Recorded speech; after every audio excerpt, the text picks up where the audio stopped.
Kita akan bahas tentang kurban. Saya akan baca teksnya dulu. Bismillahirrahmanirrahim. Wal udhiyatu sunnatun muakkadatun. Udhiyah itu atau kurban itu hukumnya sunnah muakkadah. Wa yujzi'u mencukupi piha dalam kurban al-jad'u minad dha'ni wathaniyu minal ma'zi wathaniyu minal ibli wathaniyu minal baqari.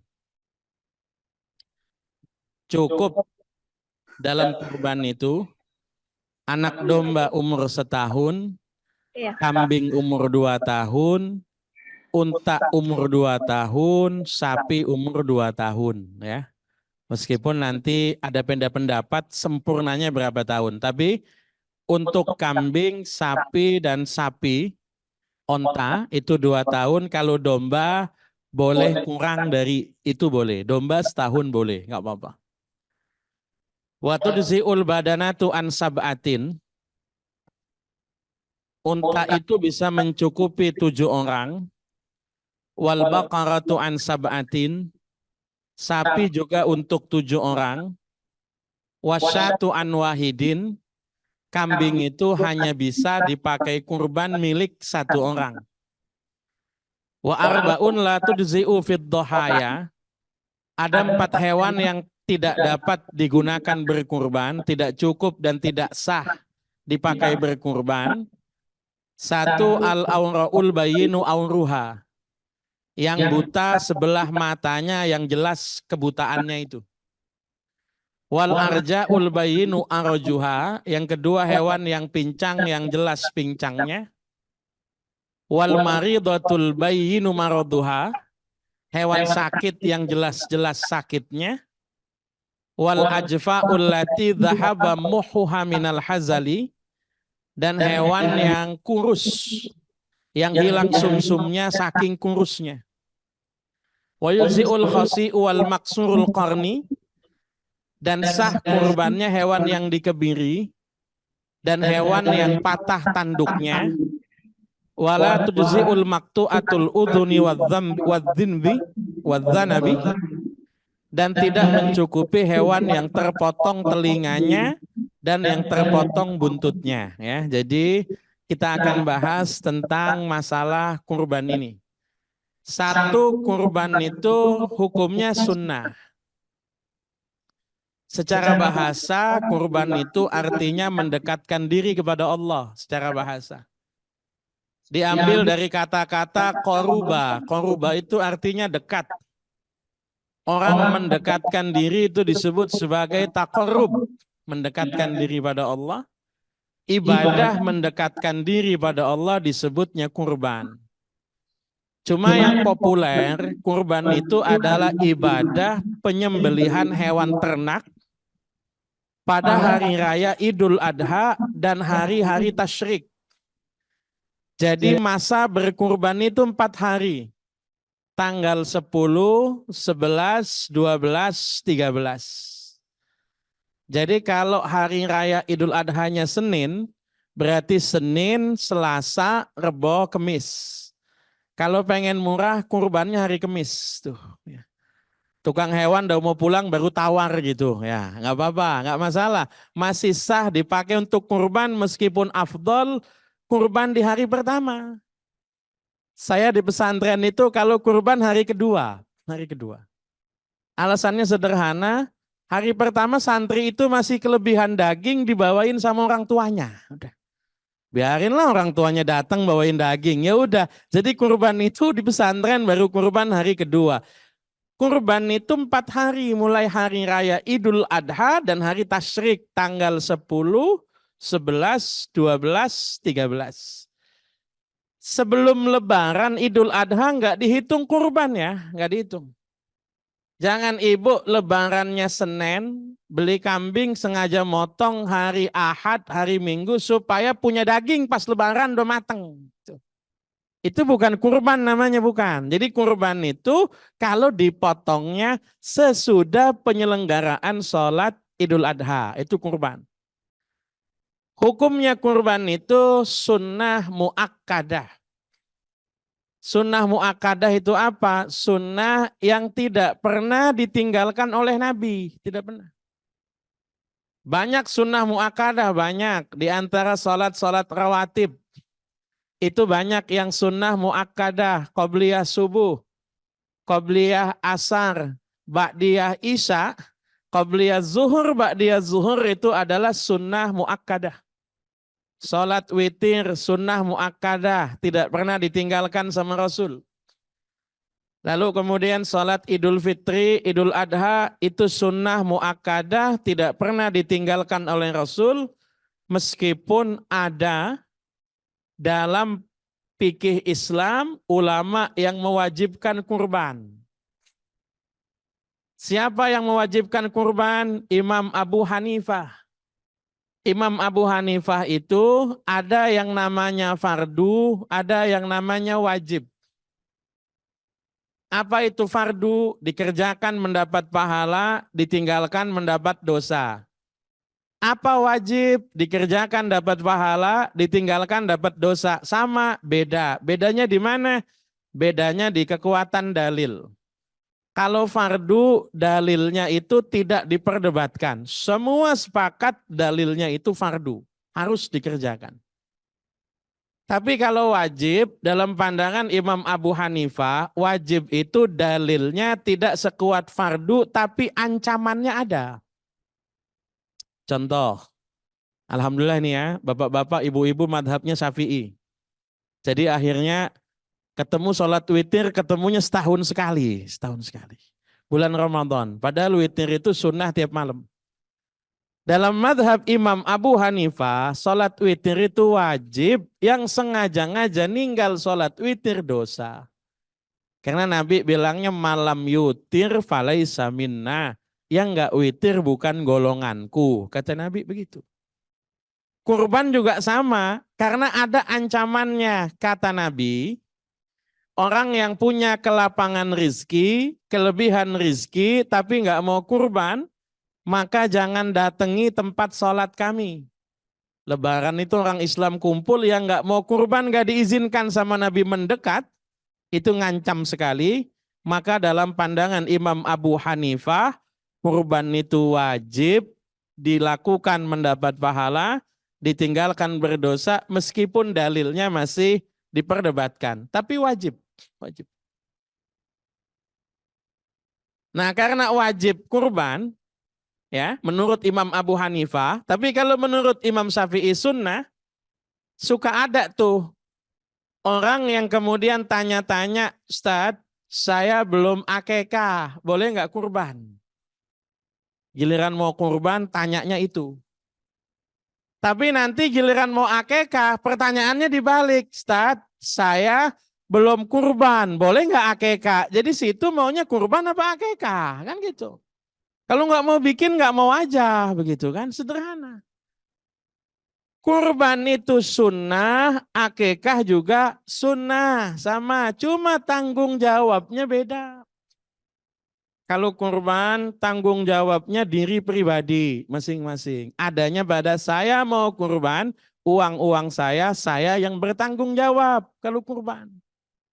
Kalau akikah itu kalau belum balik, tanggung jawab pada orang tua.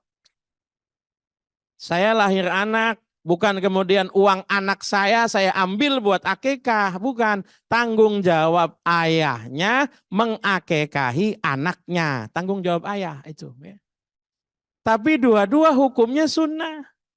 Yang belum kurban mau akikah silakan, yang belum akikah mau kurban silakan. Yang cakep bagaimana Ustaz? Yang cakep lihat waktunya. Nanyanya kapan? Nanyanya sekarang. Ustaz, yang bagus kurban dulu apa akikah dulu? Kurban. Tinggal 11 hari lagi, ya kurban dulu lah. Itu yang paling cakep kan gitu. Kalau nanti bulan depan ibu nanya sama saya, Ustaz, yang bagus kurban dulu apa? Ya akikah dulu lah pokoknya. Yang kira-kira bisa segera dilaksanakan, itu yang kita lakukan begitu ya. Oke, sampai sini kalau ada yang mau ditanyakan silakan.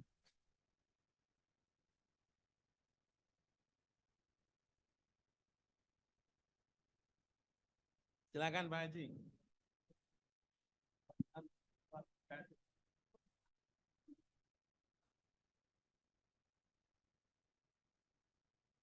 Oke, baik.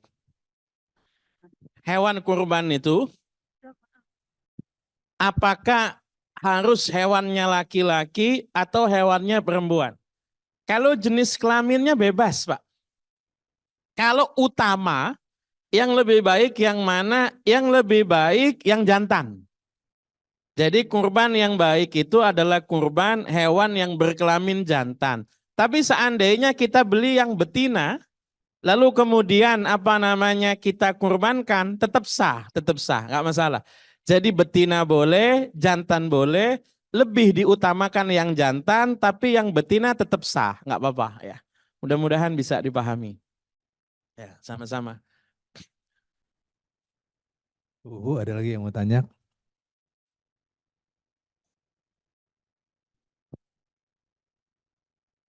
Pak Ustadz, Assalamualaikum warahmatullahi wabarakatuh. Waalaikumsalam warahmatullahi wabarakatuh. Pak Ustadz, itu yang menurut Imam Abu Hanifah hukumnya kurban adalah wajib itu untuk semua orang apa bagi yang mampu aja? Terima kasih. Assalamualaikum warahmatullahi wabarakatuh. Assalamualaikum warahmatullahi wabarakatuh. Tentu bagi yang mampu, ya. Semua ibadah itu wajib bagi yang mampu. Ya. Puasa wajib bagi yang mampu. Kalau nggak mampu udah tua renta ya bayar fidyah. Haji wajib bagi yang mampu. Kurban pun sama wajib bagi yang mampu. Zakat pun sama wajib bagi yang mampu. Kecuali sholat. Kalau sholat nggak ada istilah wajib bagi yang mampu. Tidak ya. Tapi kalau kurban itu wajib bagi yang mampu. Nanti patokannya mampu bagaimana akan saya jelaskan. Yang disebut mampu itu kalau bagaimana akan saya jelaskan. Gitu ya. Oke, kalau nggak ada saya lanjutkan. Sunnah itu sama seperti wajib. Ada fardu itu fardu ain, ada fardu kifayah. Sunnah juga sama. Ada yang namanya sunnah ainiyah, ada yang namanya sunnah kifayah. Kita contohkan pelan-pelan. Ada fardu ain. Tuntutannya untuk masing-masing individu. Setiap orang kena tuntutan itu, kena. Itu namanya fardu ain. Contoh sholat zuhur. Udah zuhur apa belum? Belum. Ayo zuhur cepat sebelum masuk waktu asar. Tuntutannya setiap orang. Tapi ada yang namanya fardu kifayah. Fardu kifayah itu tuntutannya untuk lingkungan, bukan untuk individu. Tadi ikut nyolatin jenazah apa enggak? Oh saya enggak sempat, tapi anak saya sudah. Bisa dijawab begitu bisa. Karena tuntutannya bukan individu, tuntutannya untuk lingkungan. Kalau satu orang di lingkungan itu sudah melakukan, gugur tuntutannya. Kalau fardu ain enggak bisa Bu. Udah sholat zuhur belum? Anak saya udah tadi. Enggak bisa begitu ya. Tapi kalau sholat jenazah bisa begitu. Sunnah juga sama. Ada sunnah yang namanya sunnah ainiyah, ada sunnah yang namanya sunnah kifayah. Sunnah ainiyah tuntutannya untuk tiap orang. Misalnya contohnya, masuk masjid, udah sholat tahiyatul masjid apa belum? Kalau belum, sholat dulu. Bisa digantikan dengan yang lain? Bisa. Bapak Ibu adik-adik masuk masjid kebetulan kok belum atau kira-kira merasa lebih baik duduk dengarkan ilmu, tapi tuntutan tahiyatul masjidnya tidak hilang, Bapak Ibu bisa baca Al-Baqiyatus Shalihah. Subhanallah, walhamdulillah, wala ilaha illallah, wallahu akbar, wala haula, wala quwata illa billahil aliyil azim. Ini tahiyatul masjid yang semacam ini, itu tuntutan sunnahnya setiap orang, siapapun. Masuk masjid, sunnah sholat. Kalau belum bisa sholat, baca zikir tadi.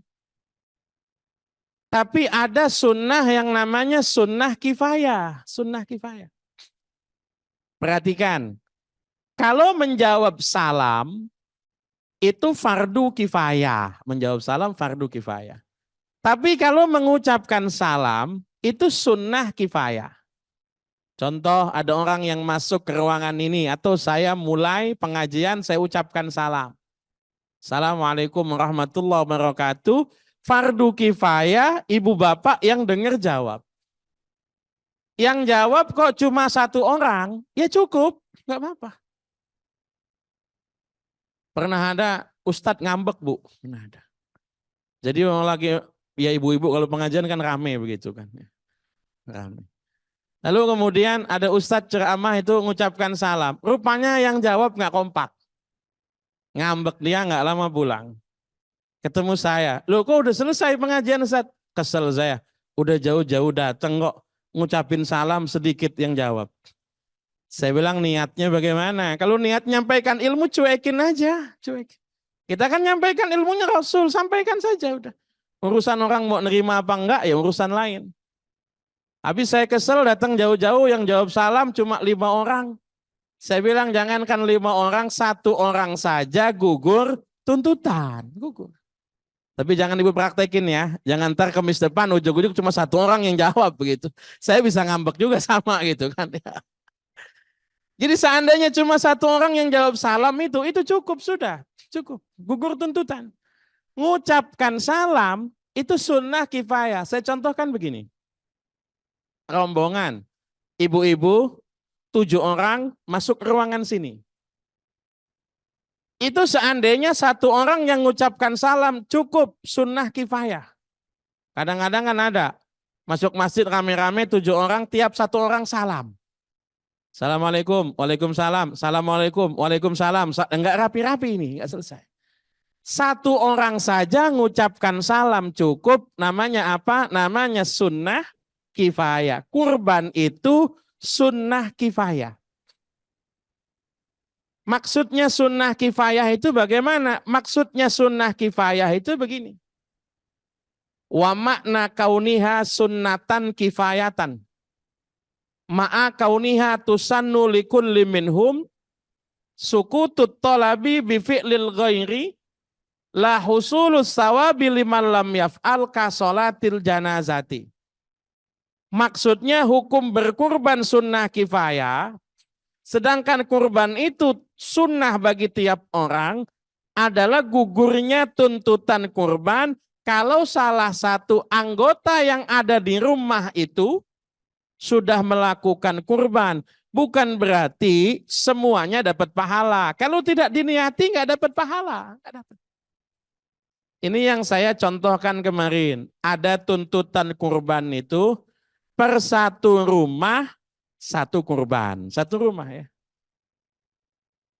Artinya kalau suami punya istri 2, beda rumah, kita ngitungnya 2 rumah. Ya masing-masing rumah ada tuntutan sunnah kurban. Saya di rumah saya tinggal ada saya, ada adik saya, ada ayah saya. Ada 3 keluarga di rumah itu.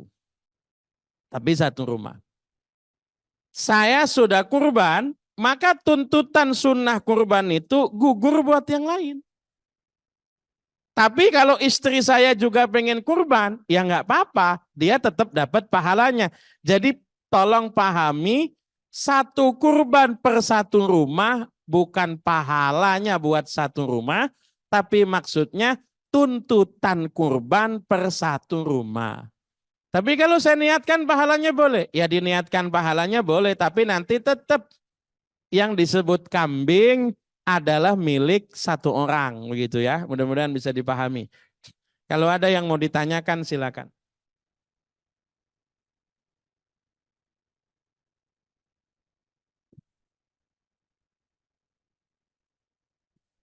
Assalamualaikum warahmatullahi wabarakatuh. Assalamualaikum warahmatullahi wabarakatuh. Jadi Ustadz kalau 1 orang tadi misalnya dalam rumah itu ada 7 orang. Ada bapaknya, ada anaknya, 5, ibunya, jadi 7. Mungkin sebaiknya ya 7-7 itu berkorban itu, niatnya gitu. Atau 1 itu kan tadi tidak dapat pahala nih yang lain. Maka sebaiknya adalah 7-7 itu berkorban. Terima kasih Ustaz. Oke, ya. Bismillahirrahmanirrahim. Kalau tuntutan dengan pahala itu beda. Contoh begini, tuntutan itu misalnya ada sunnah baca Quran, ada sunnah baca Quran. Ketika bulan Ramadan, kan gitu. Ada sunnah baca Quran ketika bulan Ramadan. Tuntutan itu buat semua orang, buat semua orang. Saya baca Quran di bulan Ramadan, lalu kemudian saya niatkan pahala bacaan Quran saya untuk orang tua, untuk kakek, untuk apa. Itu apakah bisa dihadiahkan pahalanya? Bisa, nggak masalah. Jadi kalau misalnya satu rumah ada 7 orang, pengen kurban semuanya, nggak apa-apa. Kurban itu yang kita bahas minimalnya, maksimalnya nggak dibahas, tidak. Ada satu rumah isi 7 orang, kurbannya bukan cuma 1 sapi, 7 sapi. Boleh, nggak apa-apa, nggak masalah. Jangan dilarang, lebih bagus begitu. Oh ini kan sapi buat 7, kok situ buat 1 orang? Ya nggak apa-apa, suka-suka saya yang punya uang misalnya. Nggak apa-apa. Jadi yang kita bahas itu adalah minimalnya, bukan maksim. Tentu kalau mampu ya, tentu kalau mampu kan gitu ya. Nah misalnya yang ada di situ ada 7 orang, 1 orang sudah kurban, tuntutan untuk rumah itu sudah gugur. Tapi kok kalau ada yang pengen lagi, ya silakan nggak apa-apa. Tapi tuntutan untuk rumah itu sudah gugur. Bisakah saya kurban, pahalanya saya hadiahkan buat orang lain? Bisa, nggak apa-apa, nggak ada masalah begitu. Ya. Oke, ini ada pertanyaan di di kolom chat ya. Satu adalah pertanyaan, saya pernah mendengar Rasul berkurban 1 kambing untuk seluruh umatnya. Lalu pahalanya gimana? Apakah boleh berkurban atas nama almarhum? Assalamualaikum warahmatullahi wabarakatuh. Oke, ya. Satu dulu. Bolehkah berkurban atas nama almarhum? Tadi saya bilang kurban itu adalah hak milik. Kurban itu harta, kurban itu adalah hak milik. Kita tidak boleh berkurban sesuatu yang bukan milik kita. Nggak boleh. Kurban nggak? Kurban. Mana? Ini kambingnya. Punya siapa? Ngambil punya tetangga. Ya nggak boleh, bukan milik situ. Nggak boleh, nggak boleh. Ini nanti begitu ya. Contohnya kayak patungan kurban di sekolah itu milik siapa itu? Harus hak milik kan, harus hak milik ya. Nanti kita bahas itu, harus hak milik ya. Jadi kurban itu kaitannya adalah milik, maka disebut sapi dapat dimiliki 7 orang, kambing dapat dimiliki 1 orang. Pertanyaannya, orang yang sudah meninggal masih punya hak milik atau tidak? Nggak punya, nggak punya. Orang kalau sudah meninggal tidak punya hak milik. Makanya orang kalau sudah meninggal hartanya diwaris. Karena sudah tidak punya hak milik, kalau ada barang dunia yang ikut dikuburkan bersama dengan mayit, maka barang dunianya harus diambil. Karena dia sudah tidak punya hak milik kan. Misalnya, almarhum punya cincin. Ketika meninggal cincinnya dibawa dalam kubur. Nggak bisa karena sudah bukan milik almarhum. Ketika dia meninggal itu sudah menjadi milik ahli warisnya. Maka boleh digali kuburannya, diambil harta dunia yang masih ada. Tentu perlu dipertimbangkan antara resiko menggali dengan harta yang jatuh itu. Saya contoh ini misalnya ya. Ibu ikut penguburan jenazah. Lalu kemudian uang ibu 10.000 jatuh di situ. Apakah kira-kira kuburan akan digali hanya karena uang 10.000 jatuh? Ya tidak. Biaya gali kuburnya sama uang 10.000 itu nggak seimbang. Makanya tadi kemudian kurban itu hak milik, orang yang sudah meninggal dunia tidak punya hak milik kecuali kalau semasa hidup wasiat, nggak apa-apa. Kalau semasa hidup wasiat, berarti masih hartanya dia. Nanti tolong, kalau saya sudah meninggal, ada uang saya yang dipakai kurban atas nama saya. Boleh, karena wasiat. Ini menurut pendapat pertama. Ada pendapat yang lain? Ada. Pendapat yang lain bagaimana? Kalau pendapat yang lain itu adalah kurban itu nilainya nilai sodakoh. Kalau kita boleh sodakoh atas nama orang yang sudah meninggal, maka kita boleh kurban atas nama orang yang sudah meninggal. Boleh, nggak apa-apa. Jadi tinggal mau ikut pendapat yang mana. Mau ikut pendapat yang pertama boleh. Jadi yang kita niati kurban orang-orang yang masih hidup saja, karena orang sudah meninggal sudah tidak punya hak milik. Atau boleh kita pakai pendapat yang kedua, kurban itu nilainya nilai sodakoh, boleh sodakoh atas nama orang yang sudah meninggal. Ya. Masalah Nabi pernah kurban satu kambing untuk seluruh umatnya, betul. Tapi Nabi bahasanya begini, itu sebetulnya hiburan buat bapak ibu yang belum mampu kurban, hiburan. Nabi pernah potong kambing, Nabi ditanya nih, untuk siapa? Li fuqara'i ummati, untuk umatku yang belum mampu kurban. Jadi pede aja lagi. Kok nggak kurban-kurban? Saya mah fuqara, doa apa? Nabi sudah pernah kurban atas nama saya. Nggak apa-apa, nggak masalah. Tapi kalau mampu ya kurban, begitu ya. Jadi Nabi pernah kurban satu ekor untuk seluruh umatnya, itu ditafsiri adalah untuk umat Nabi yang belum mampu kurban. Jadi seolah-olah Nabi menghibur, tenang aja. Sudah pernah Nabi kurban atas nama orang-orang yang belum mampu begitu ya. Mudah-mudahan bisa dipahami. Ada pertanyaan lain silakan. Ya silakan. Assalamualaikum warahmatullahi wabarakatuh. Assalamualaikum warahmatullahi wabarakatuh.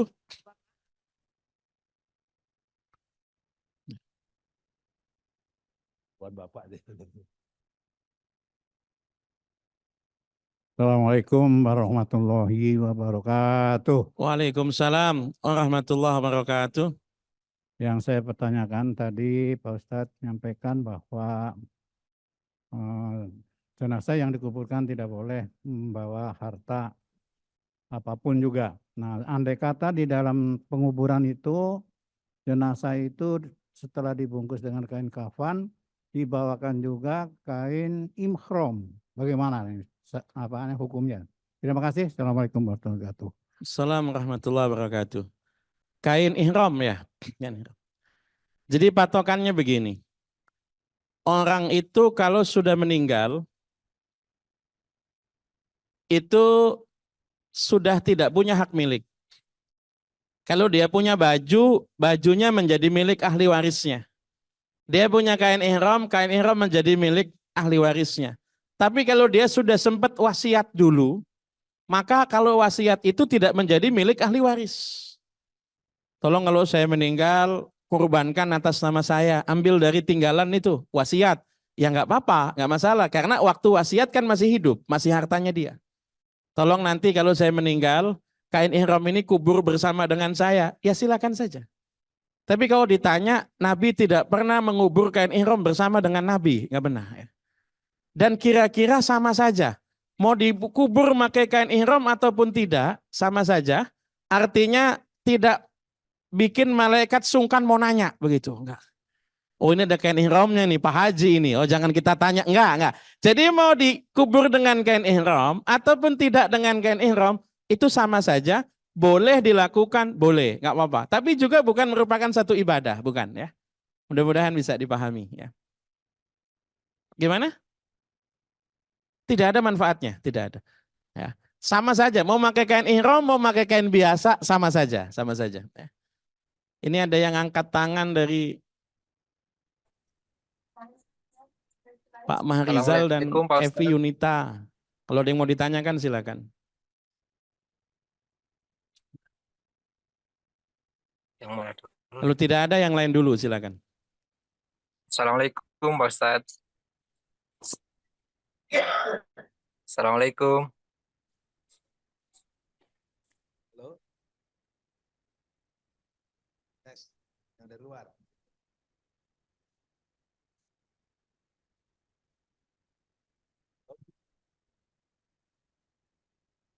Oke, baik.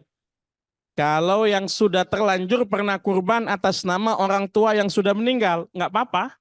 Tadi saya katakan ada dua pendapat, ada yang bilang nilainya nilai sedekah, boleh kurban atas nama orang yang sudah meninggal. Kalau mau ikut pendapat yang pertama nggak apa-apa. Fikih itu tadi ada dua pendapat, mau ikut yang boleh silakan, mau ikut yang nggak boleh silakan. Mudahnya saja. Sama kayak zakat fitrah, orang nanya boleh nggak zakat pakai uang? Ada yang bilang boleh, ada yang bilang nggak. Terserah, kalau punyanya uang ya kasih uang.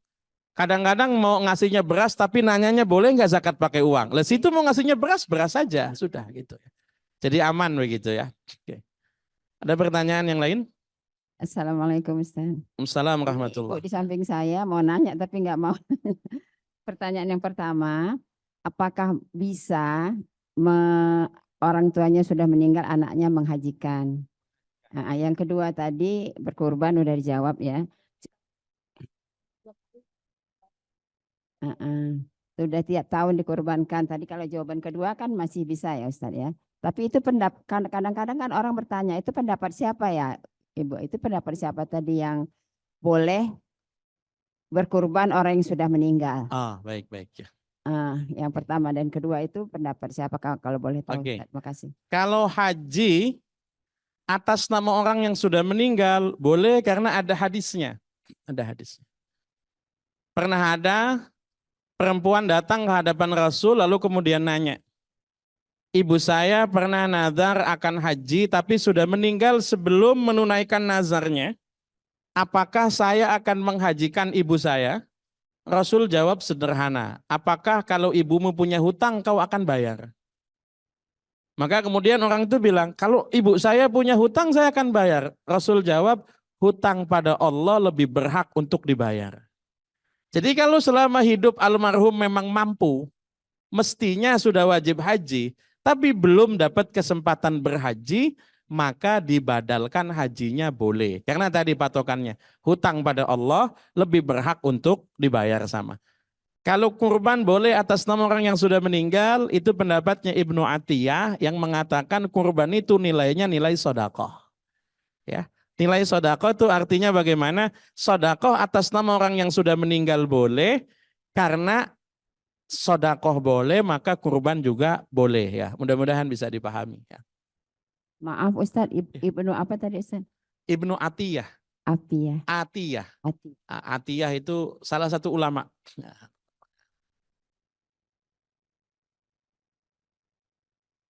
Oke, saya lanjutkan.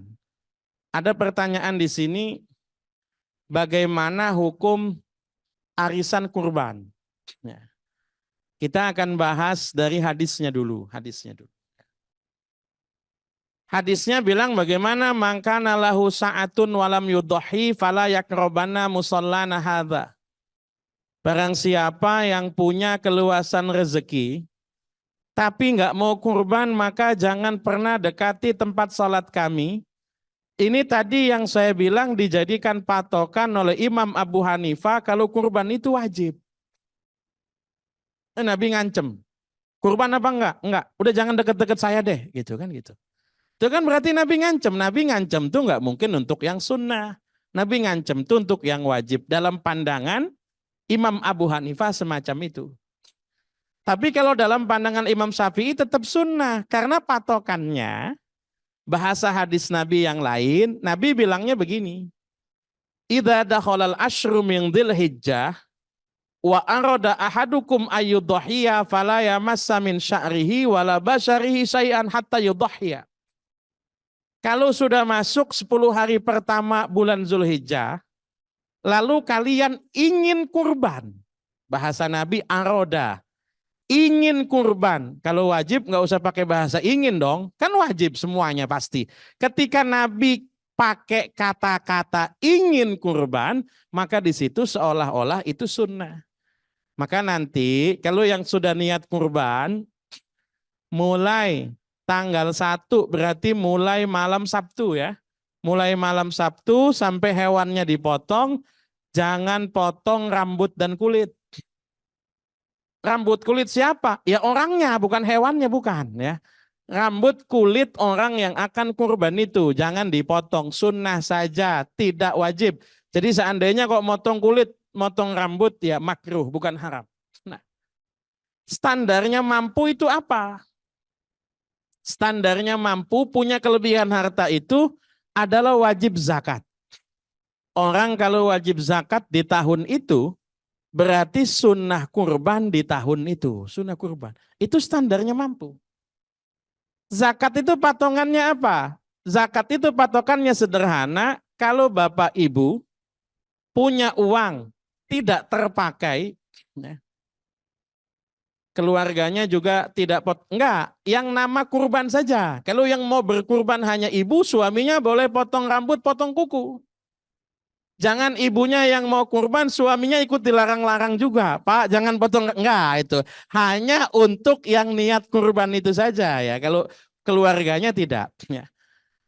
Jadi kalau misalnya Bapak Ibu punya uang nganggur di tabungan, 1 gram sekarang berapa Bu? 1 juta, habis beli ini, 1.300.000 ya. 1.300.000 kita kali 80. 85 ya. 80 kali 1 juta kali 80 berarti 80. 3 kali 8 berarti berapa? Berarti 2 ya. 24 ya. Berarti 80 tambah 82 juta ya, 400. Kemudian tambah 5. 13 kali 5 itu berapa? 65, 6.500.000. Berarti 824 tambah 65. Ya 89 dah. Anggap 90 juta deh begitu ya. Bapak Ibu punya uang di tabungan 90 juta nggak kepake, uang dingin, berarti wajib zakat, berarti sunnah kurban. Kalau uangnya nggak sampai segitu, berarti belum ada tuntutan. Tapi kalau pengen kurban tetap sunnah, nggak apa-apa. Uang saya sih 90 juta nggak ada Ustaz. Tapi kalau cuman beli sapi 20 juta encer lah. Ya silakan, nggak apa-apa, nggak ada masalah ya. Jadi patokannya di situ. Boleh nggak orang berhutang buat kurban? Kalau yakin mampu bisa bayar, tidak mengganggu kewajibannya boleh, nggak apa-apa. Contoh misalnya, saya pengen kurban Ustaz, tapi nggak punya uang. Kebetulan bulan depan insentif saya turun misalnya ya. Yang saya pikir itu, atau bulan depan saya dapat arisan yang kira-kira bisa dipakai buat bayar kurban begitu ya. Bulan depan sertifikasi dosen saya turun misalnya begitu kan. Saya bisa untuk bayar kurban. Tapi sekarang saya hutang dulu, boleh, patokannya 2. Mampu membayar, tidak mengganggu kewajiban yang lain. Jangan gara-gara kurban, uang sekolah anak nggak kebayar, jangan. Jangan gara-gara kurban, kontrakan nggak dibayar.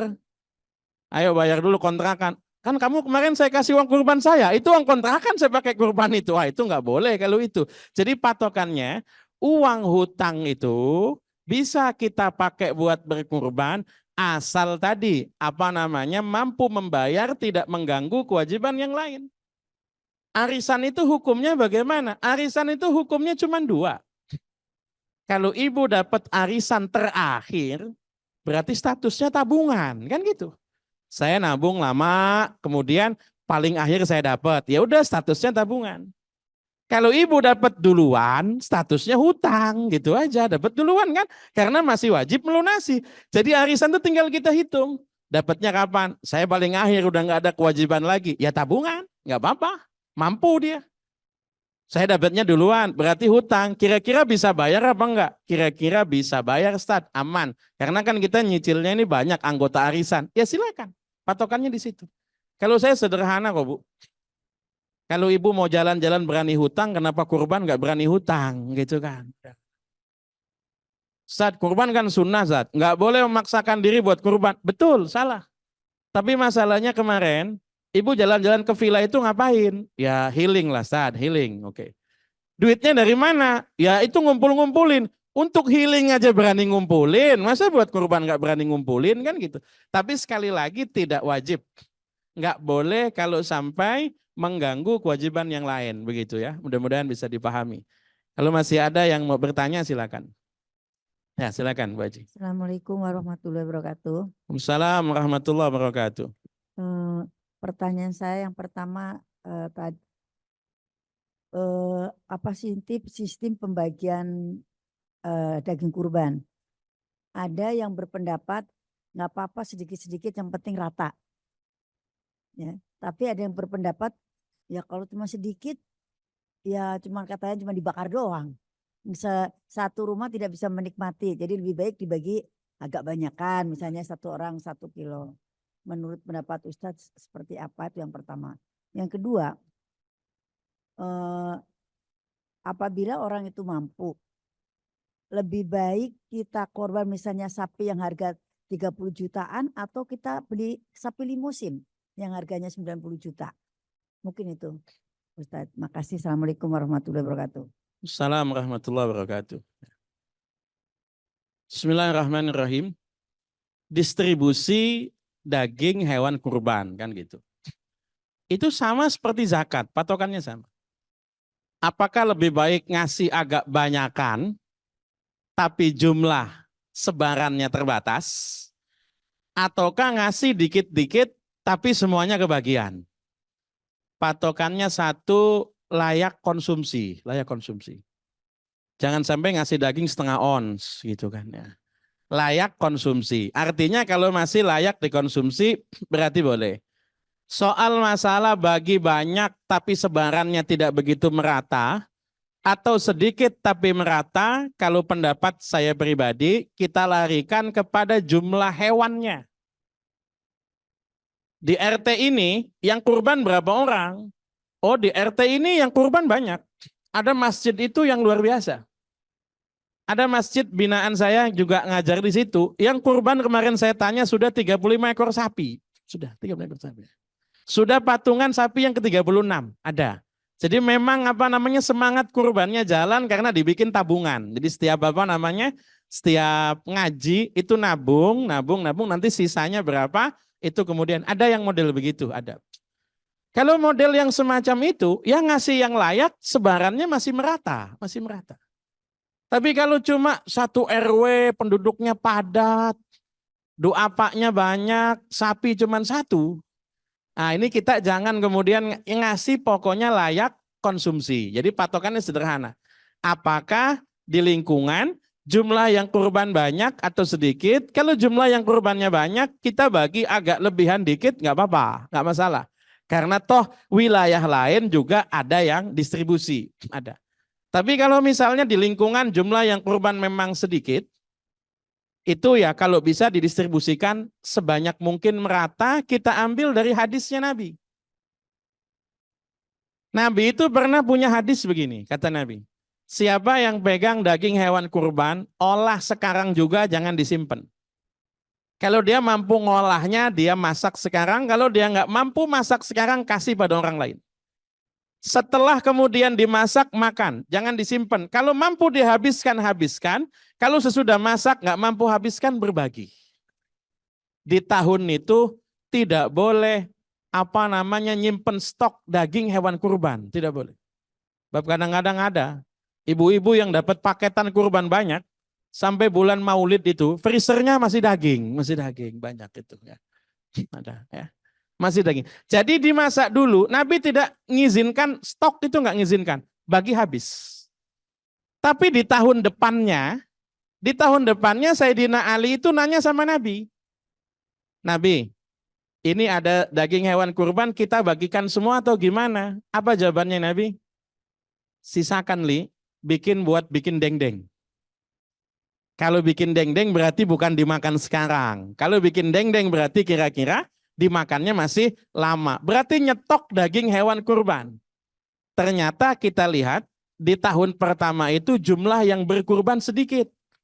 Makanya Nabi bilang suruh merata. Tapi di tahun kedua jumlah yang kurban cukup banyak. Makanya Nabi memperbolehkan orang untuk nyetok daging hewan kurban itu boleh. Kemudian yang kedua, afdolnya yang mana? Antara beli 1 sapi dengan 3 sapi begitu. sebetulnya ulama beda pendapat.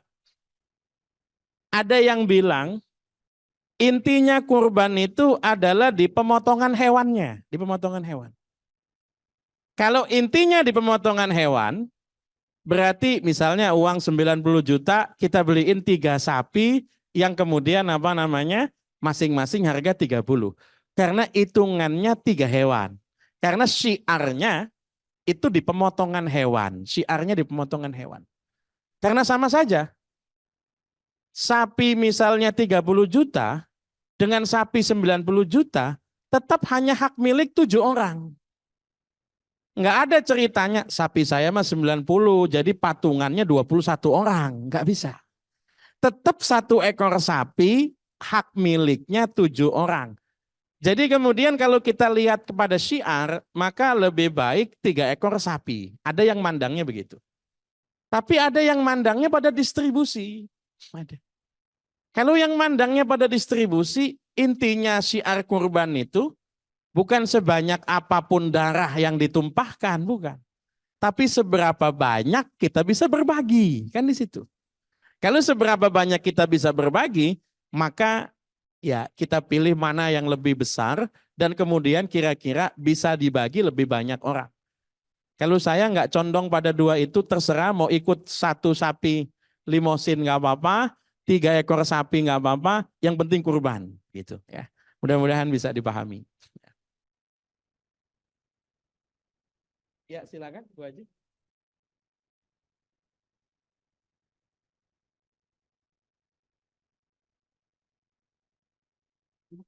Assalamualaikum warahmatullahi wabarakatuh.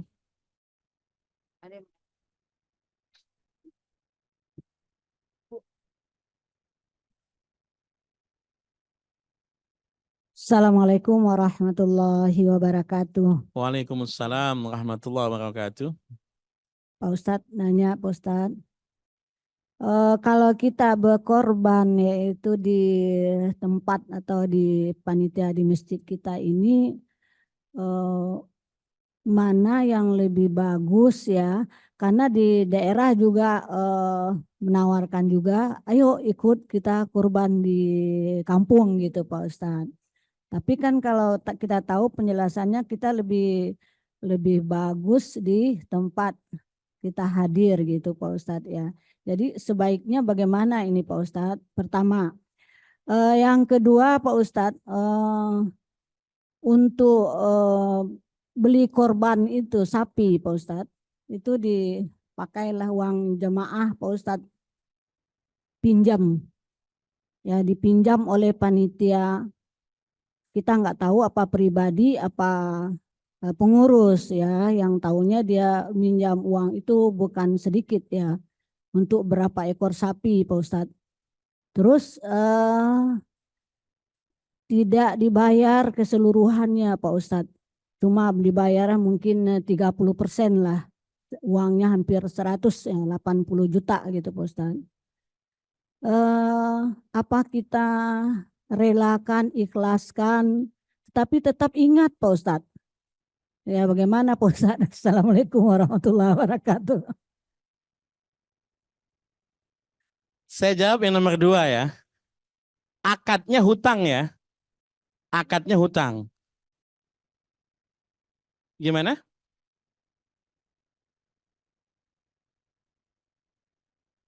Iya, kurbannya bukan kurban ibu kan? Bukan. Iya, maksud saya begini. Ada panitia hutang pada ibu untuk pelaksanaan kurban. Kurbannya selesai, hutangnya nggak dibayar. Nah, ya. Itu urusannya bukan ibadah itu, perdata itu urusannya ya. Iya maksud saya urusan ibu dengan panitia kurban, urusannya begitu ya. Kalau saran saya, kalau memang kira-kira bisa diikhlaskan silakan, hak pribadi itu. Tapi kalau nggak ikhlas, laporkan polisi aja, gitu aja ya. Iya.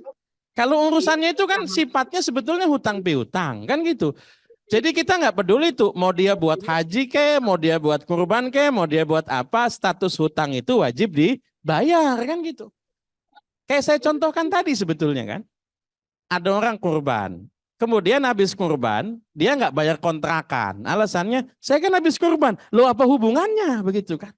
Yang kurban kan situ, bukan saya. Kan gitu. Jadi tadi, kalau statusnya itu ya hutang piutang, hutang harus dibayar. Apalagi ibu bilang masih teringat-ingat, tagih aja gitu. Karena begini, mengikhlaskan hutang yang besar itu susah sekali Bu. Saya kasih contoh begini ya. Ibu misalnya menata hati. Ya sudahlah, ikhlaskan saja, masih saudara, ketemu, menjaga silaturahim. Apa segala macam lah dalil begitu, ibu ikhlaskan. Udah ikhlas, hidup bersama, enak, aman. Enggak taunya yang sono dapat warisan tanah habis dibeli. Kira-kira masih ikhlas apa enggak tuh kira-kira? Nah kan susah itu. Jadi itu urusannya pribadi, enggak ada kaitannya dengan kurban, tidak ada. Itu yang pertama ya. Kemudian yang soal yang paling pertama tadi, masalah sebaiknya kurban di mana? Nah ini penting. Kurban itu tadi kan saya bilang sunnah kifayah. Kalau sunnah kifayah kaitannya di mana? Kaitannya di lingkungan tempat tinggal kita. Karena namanya juga kifayah. Maka tadi kan saya katakan, satu rumah, satu kurban. Kan begitu. Kita tinggalnya di sini. Kira-kira ada nggak tuntutan untuk yang di rumah sana? Kalau buat bapak-bapak bisa jadi. Punya istri di sini satu, di kampung satu. Bisa kalau itu. Jadi kurbannya dua, tuntutan untuk rumah sini, rumah sana. Kalau ibu nggak ada tuh kayak begitu. Tuntutannya hanya di lingkungan tempat kita tinggal. Bolehkah? Sahkah? Kita kurban di kampung? Sah. Nggak masalah kalau sahnya sah. Tapi tuntutan itu adanya di lingkungan. Sama seperti begini. Saya tuh salut dengan beberapa program kurban. Luar biasa. Kurban di pulau-pulau terluar, kurban di Papua, kurban di Palestina, itu bagus sekali, bagus sekali. Tapi jangan sampai gara-gara kemudian kurban di Papua, kurban di Palestina, kurban di lingkungannya nggak ada. Jangan sampai. Ibu biasa kurban ini kok nggak kurban? Enggak, udah saya kasih buat Palestina. Lo duafa di sini juga banyak sama begitu ya. Jadi kalau sahnya sah, tapi tadi yang paling afdol adalah kurban di lingkungannya begitu ya. Mudah-mudahan bisa dipahami ya. Ya. Karena sunnah kifayah, tuntutan itu di lingkungan begitu ya.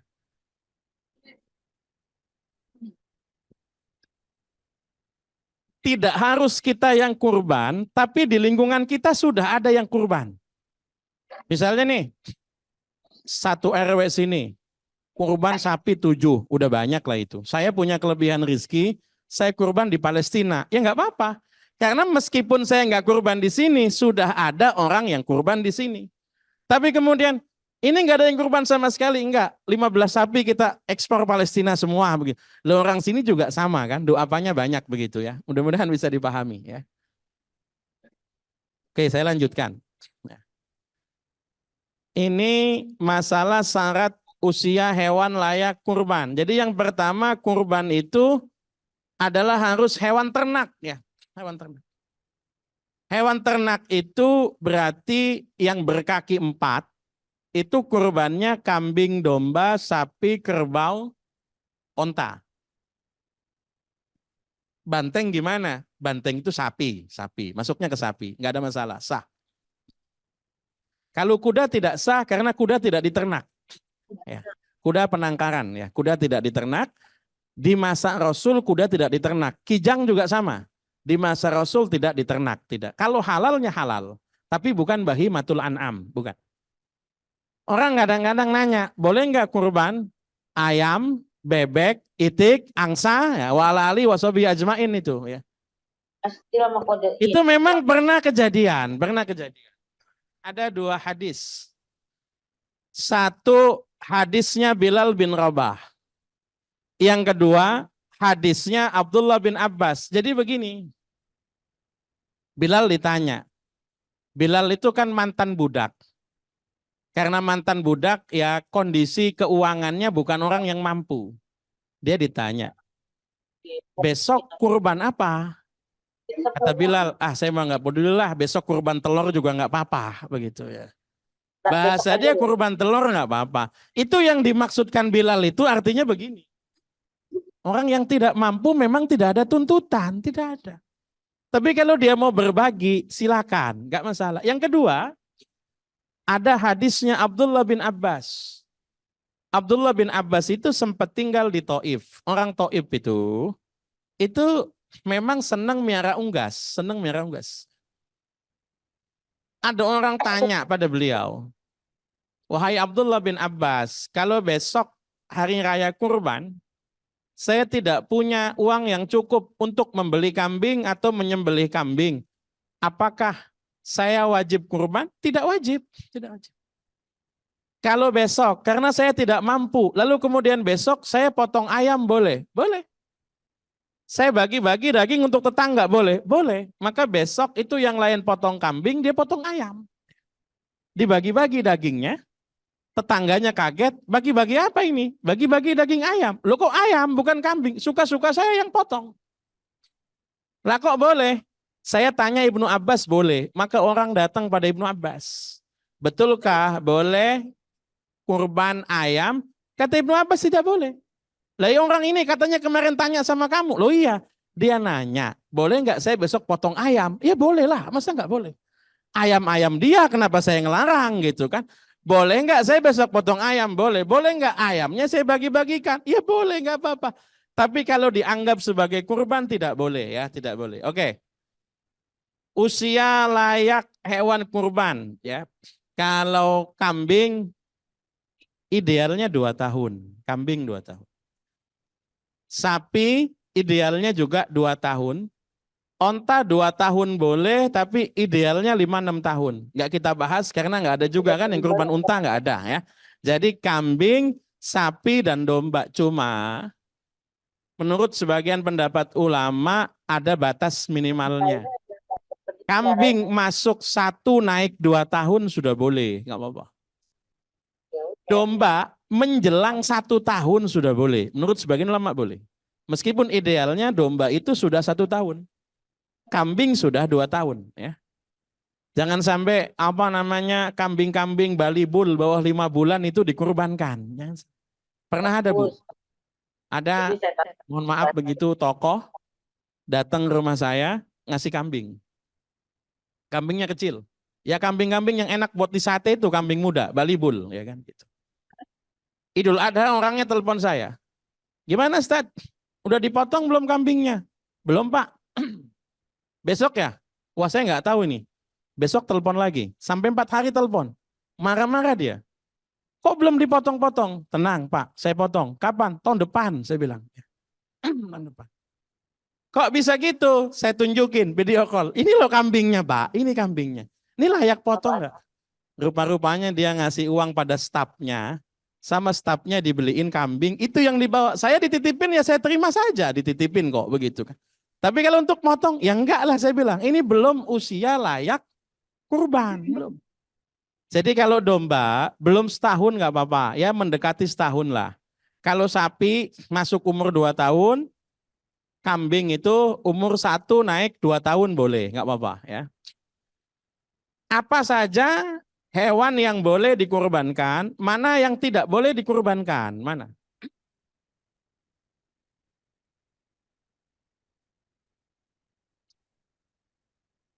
Satu, hewan yang buta sebelah. Saya nggak paham.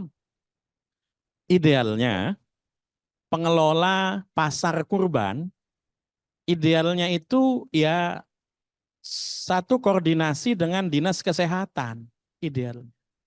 Supaya memastikan bahwa hewan-hewan yang dijual itu adalah hewan yang sehat dan memang layak kurban. Satu hewan yang buta sebelah, jelas sekali butanya, itu tidak boleh dikurbankan, nggak boleh. Ini buta sebelah, Zat. Kalau buta dua-duanya, ya apalagi lah itu mah ya. Yang sebelah aja nggak boleh, apalagi dua-duanya gitu kan. Yang kedua, yang pincang. Hewan pincang tidak boleh dikurbankan. Hewan yang sedang sakit. 2 tahun yang lalu itu rame wabah PMK. Ya, 2 tahun lalu ya, wabah PMK itu rame ya. Hewan yang sangat kurus, yang sampai-sampai nggak ada sumsumnya lah begitu, kurus banget begitu ya. Itu adalah hewan-hewan yang tidak sah dijadikan hewan kurban. Status dagingnya halal, dipotong misalnya. status dagingnya halal, nggak apa-apa. Tapi tidak akan dianggap sebagai ibadah kurban, tidak. Dia potong kambing biasa begitu. Kenapa? Karena hadis Nabi memang tidak memperbolehkan 4 macam hewan ini untuk yang dikurbankan. Hewan yang dikebiri cukup. Bisa dipakai sebagai hewan kurban, boleh, nggak apa-apa. Ya, sebagian hewan dikebiri supaya gemuk begitu banyak dagingnya, bisa. Hewan yang buntutnya putus, nggak boleh. Tidak cukup dipakai hewan kurban. Hewan yang putus telinganya nggak cukup, maka hati-hati. Kadang-kadang melihat kambingnya gede, telinganya nggak ada. Hewan yang putus ekor itu sama juga ya, buntutnya putus nggak boleh. Tapi hewan yang patah tanduknya boleh, nggak apa-apa, nggak apa-apa. Hewan patah tanduk boleh. Jadi misalnya, Bapak Ibu, kok beli hewan kurban, tanduknya patah, dipotong tetap sah, nggak masalah. Tapi kalau kupingnya nggak ada, kalau buntutnya nggak ada, itu tidak sah. Saya pernah punya kasus, ada orang titip hewan kurban, tanduknya patah. Saya foto, kemudian saya potong, ya bukan saya yang potong, jagal. Potong, udah selesai. Orangnya tanya, gimana Ustaz? Saya fotoin. Ini waktu sebelum dipotong, ini sesudah dipotong. Loh kok patah Ustaz? Loh situ yang beli kok tanya sama saya. Datang tuh sudah patah begitu. Lalu bagaimana Ustaz kurbannya? Saya bilang tidak sempurna, bukan tidak sah, tidak sempurna. Besoknya datang lagi bawa hewan yang enggak patah tanduknya. Potong lagi sudah. Wah sayang saya Ustaz, pakai kurban 2 kali. Loh memang yang nyuruh 2 kali siapa? Kan Ustadz yang ngomong tidak sempurna. Saya ngomong tidak sempurna bukan tidak sah. Kan gitu. Loh Ustadz kan nggak ngomong. Lah situ nanyanya bagaimana? Ya saya jawab tidak sempurna. Ya udah hitung-hitung kasih anak santri 2 kali kambing lah kata saya. Nggak apa-apa. Saya kan nggak ngomong nggak. Saya cuma ngomong nggak sempurna. Tidak sempurna itu tapi sah. Cukup dipakai untuk kurban. Nggak apa-apa. Ya. Ini karena bahas tahun kemarin masih ada bahasan PMK-nya ya. Isi fatwa MUI kemarin, kalau ada hewan yang kena penyakit PMK atau penyakit lain yang kira-kira berbahaya, kalau sampai penyakitnya berat, ya, bikin pincang, kukunya pada lepuh begitu ya, melepuh, fisiknya kurus, ya nggak sah.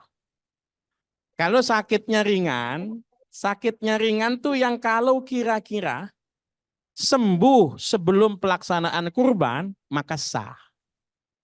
Kalau nggak sah bagaimana? Ya kalau nggak sah, dijadikan kurban tidak bisa, tapi sebagai sedekah masih bisa, asal tidak membahayakan. Kalau membahayakan tidak boleh. Ya. Oke, sebelum saya lanjutin, kalau ada yang mau ditanyakan silakan. Silakan. Assalamualaikum warahmatullahi wabarakatuh. Nanti nyicipin aja. Dari kamu.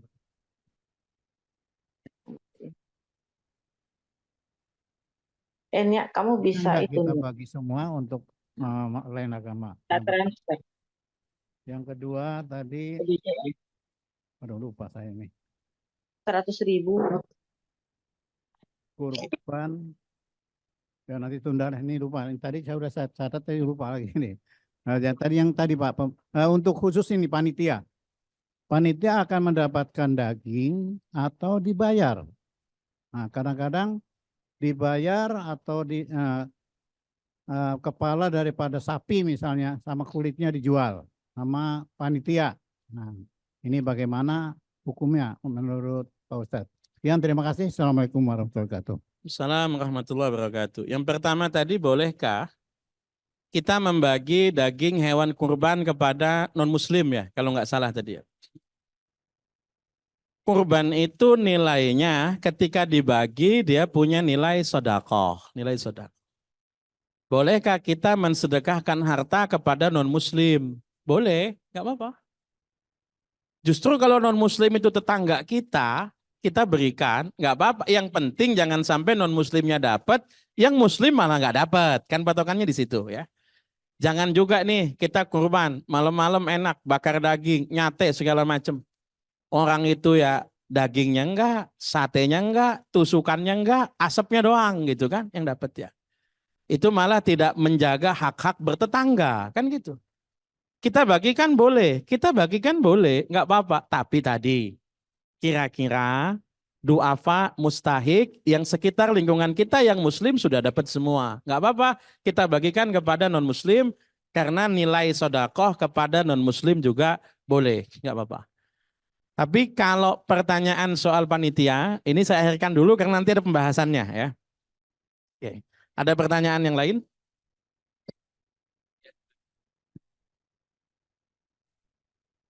Assalamualaikum warahmatullahi wabarakatuh. Waalaikumsalam warahmatullahi wabarakatuh. Maaf Pak Ustadz, ini hadis yang mengatakan barang siapa mempunyai keluasan rezeki dan tidak berkorban itu dan seterusnya, itu berlaku untuk haji juga atau khusus untuk korban? Yang kedua, hadis yang kedua, jika engkau telah memasuki 10 hari pertama bulan Dzulhijjah, kalian yang berkorban jangan menyentuh sedikit pun kulit dan rambutnya. Itu yang nggak boleh menyentuh itu orangnya yang namanya nanti dicantumkan dalam berkorban atau seluruh keluarganya. Terima kasih. Assalamualaikum warahmatullahi wabarakatuh. Assalamualaikum warahmatullahi wabarakatuh.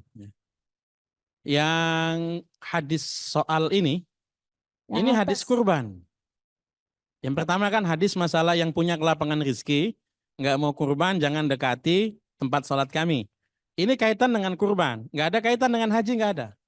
Kalau untuk haji ada, lebih kejam lagi hadisnya ada. Ya. Orang yang mampu dan dia nggak mau haji, maka silakan pilih mati Yahudi atau Nasrani. Begitu, itu hadisnya lebih kejam lagi.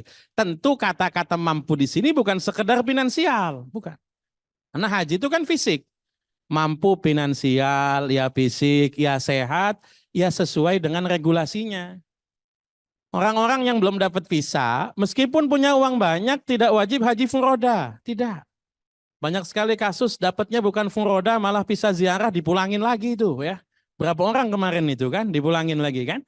Jadi tetap kaitannya mampu itu bukan sekedar finansial, mampu finansial, sehat, fisik, regulasi juga ya. Jadi kalau regulasinya kita belum dapat visa, ya belum wajib berarti ya. Yang kedua itu kaitannya dengan orang yang akan kurban. Jadi kalau yang akan kurban istrinya, ya istrinya nggak boleh potong rambut dan kuku. Kalau yang akan kurban itu anaknya yang memang sudah dewasa, anak yang sudah dewasa itu tidak potong rambut dan kuku. Bagaimana kalau atas nama almarhum? Suka yang nanya begitu tuh ya. Kalau almarhum udah otomatis lah, kan dia nggak pakai. Emang ada yang masih potong kuku almarhum? Ya nggak ada lah ya. Udah otomatis kalau itu ya. Mudah-mudahan bisa dipahami ya. Di sini dikatakan tidak boleh menyentuh sedikit pun gitu Ustaz. Maksudnya motong. Ya potong kuku, potong rambut. Kalau sisir boleh lah, kesian orang. 10 hari nggak boleh sisiran, tidak ya. Jadi kaitannya menyentuh itu adalah memotong kuku, memotong rambut, menghilangkan begitu ya. Mudah-mudahan bisa dipahami ya. Oke, saya lanjutkan. Bolehkah nanti kaitannya distribusi hewan ini? Panitia boleh dapat apa enggak? Jagal boleh dapat apa enggak? Pala sama kulit gimana? Ya. Satu, bolehkah pemilik hewan makan daging dari hewan kurbannya? Boleh. Kalau kurbannya kurban sunnah, boleh bahkan dianjurkan makan daging hewan kurbannya. Boleh.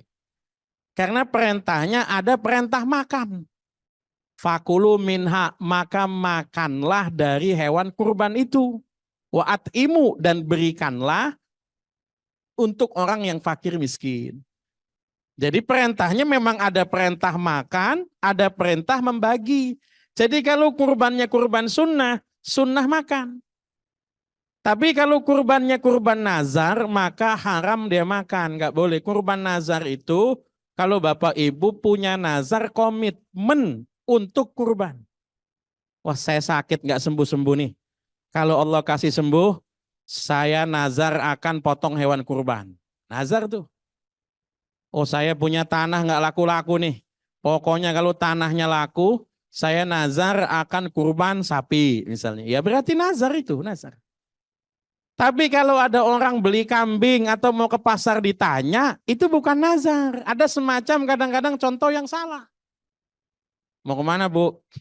Ke pasar. Mau ngapain? Beli kambing. Buat apa? Kurban. Nazar ya? Tidak. Tapi kata Ustadz Anu, nazar tidak. Kalau ada niat nazar dalam hatinya, nazar. Kalau nggak ada niat, namanya ngasih jawaban itu. Masa ditanya orang diem aja. Mau kemana? Pasar. Ngapain? Beli kambing. Buat apa? Diem aja. Kenapa diem? Kalau saya jawab jadi nazar. Ya tidak. Kalau tidak niat nazar ya nggak jadi nazar. Kalau niat nazar baru jadi nazar. Kan gitu. Ya. Nah, kalau kurban nazar tidak boleh makan daging kurbannya. Makan daging kurban orang. Boleh. Nggak apa-apa. Contoh. Saya nazar kambing. Saya titipkan ke masjid, saya amanahkan ke masjid. Saya pengen potong hewan, kurban kambing. Tiba-tiba dari masjid, saya dapat bingkisan hewan kurban daging sapi. Boleh nggak saya makan? Ya boleh, karena bukan kurban saya. Boleh. Itu mirip dengan dam. Kalau Bapak Ibu pergi haji, ada namanya dam. Dam itu wajib, nggak boleh dimakan sama pemiliknya, nggak boleh. Saya dulu mahasiswa. Ngeluarin uang 300 real, beli kambing dan nggak makan, itu zaman segitu rasanya rugi banget gitu. Nggak punya duit, bayar 300 real, potong kambing sendiri, lalu kemudian nggak dimakan itu. Saya tanya sama senior, Bang, gimana ini? Aman, ntar gua kasih tahu caranya, katanya gitu. Potong hewan dam, tandain tuh, itu dam kamu, ya. Yang itu nanti bikin gulai, katanya. Kamu nggak boleh makan gulai, nggak boleh, itu kan dam kamu, katanya. Nah, saya boleh makan, karena itu dam kamu bukan dam saya, katanya begitu kan. Ini kambing saya ini, ya, dam saya ini. Ini nanti bikin sate nih, ya. Saya nggak boleh makan sate, kamu boleh makan. Tapi nggak utuh satu kambing kita bawa. Sebagian ada yang kita bawa buat dimakan. Jadi yang nggak boleh itu, yang kurban nazarnya nggak boleh dimakan. Kalau daging bukan dari kurban nazarnya boleh, nggak apa-apa. Pembagian daging hewan kurban itu bagaimana? Pembagian daging hewan kurban itu kita lihat di ayat ini. Ada ayat, boleh Ibu lihat kalau ada yang lihat apa presentasinya. Fa'idha wajabat junubuha fakulu minha wa at'imul qani awal mu'tar. Maka makanlah daging hewan kurban dan berikanlah pada orang yang minta ataupun yang tidak minta. Orang yang minta, kita pahami berarti fakir miskin. Yang tidak minta berarti bukan fakir miskin. Makanya nanti hewan kurban itu kalau kita potong sendiri, pembagian maksimalnya itu bisa sepertiga, sepertiga, sepertiga. Sepertiga konsumsi, sohibul kurban. Saya punya hewan, saya potong, saya makan dagingnya boleh sampai sepertiga. Boleh. Sepertiga lagi sedekah kepada fakir miskin. Sepertiga lagi hadiah. Seandainya dibikin semacam ini maksimal boleh, nggak apa-apa. Tapi kalau kita pengen pakai, misalnya kita ambil sedikit saja, sisanya sedekah itu lebih baik. Tapi misalnya mau pakai begini boleh. Contoh begini. Tidak semua hal bingkisan hewan kurban itu nilainya sedekah, tidak. Menantu potong hewan kurban, datang ke mertua. Apa itu? Ini mak, daging kurban, sedekah buat emak. Songong ini anak. Masa emaknya disedekahin gitu kan? Kalau ngasih buat orang tua bukan sedekah. Kalau ngasih buat orang tua, hadiah. Hadiah itu kita berikan pada kerabat. Hadiah itu kita berikan pada tetangga yang mampu untuk mengikat silaturahim. Jangan kemudian yang mampu nggak kita kasih. Itu beli daging sendiri aja lah, mau nyate tunggu kurban. Ya jangan, tetap dikasih. Jadi ada bagian hadiah, ada bagian sedekah, ada bagian konsumsi kalau kita potong sendiri. Kalau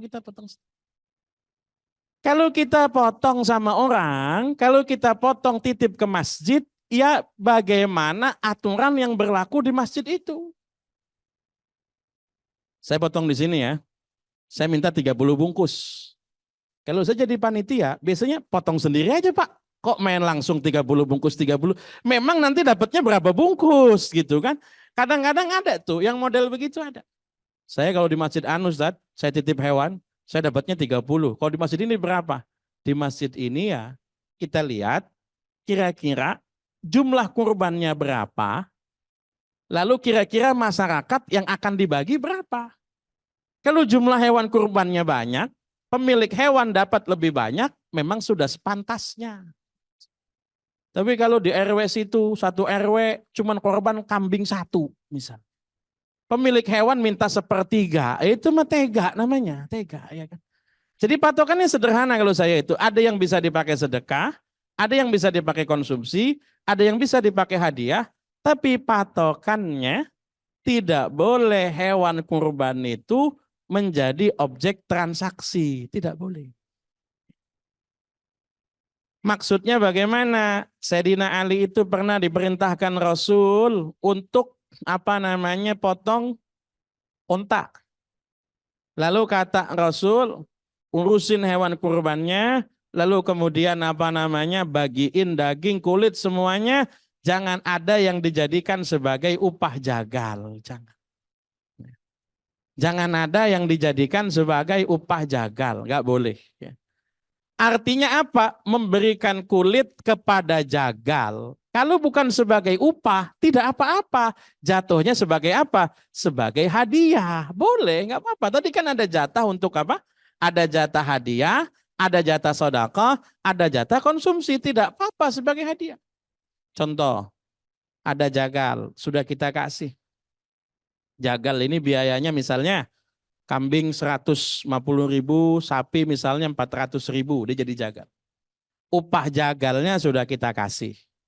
Lebih daripada itu kita pakai sebagai hadiah untuk jagal, boleh asal yang menghadiahkan pemilik hewan. Boleh. Panitia itu bukan pemilik hewan, bukan. Jangan sembarangan ngasih hadiah pada jagal kalau pemilik hewannya tidak tahu. Ini masalah. Nah makanya yang paling penting dalam kurban itu terutama kaitannya dengan kulit. Kalau kepala saya pikir masih aman lah. Masih banyak orang yang senang dikasih kepala, masih banyak. Kepala itu kalau bisa ngolahnya ya enak juga gitu kan. Tapi kalau kulit itu orang bingung. Saya pernah dapat.